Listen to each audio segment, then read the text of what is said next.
10મી 12મીના નિબ્બાનિબ્બી વાત કરી રહ્યા છે. પહેલા છોકરી જોઈએ કે છોકલો? તે તોતલાઈ રહી છે. 12 વર્ષની ઉંમરવાળીઓ. આજકાલ આ ચલણ છે. પથારી ભીની કરે છે, ચડ્ડીમાં પેશાબ કરે છે અને એને બાપ બનવું છે. જો આપણે જુવાન થઈ ગયા છે તો બાળકો તો પેદા કરીશું. પુરુષ કહે મને વીર્ય બનવા લાગ્યું છે, સ્ત્રી કહે અંડાણું આવવા લાગ્યા છે, તો હવે તો બાળક થશે. આ રાસાયણિક પ્રક્રિયા છે. શું હિંમત કેવી રીતે થઈ જાય છે બાળક પેદા કરવાની?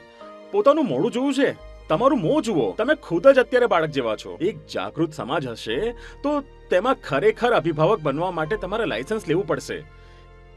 કારણ કે આ વાત તમારા બે વ્યક્તિઓની નથી, માતા ને પિતાની. વાત તે બાળકના અધિકારોની રક્ષાની છે.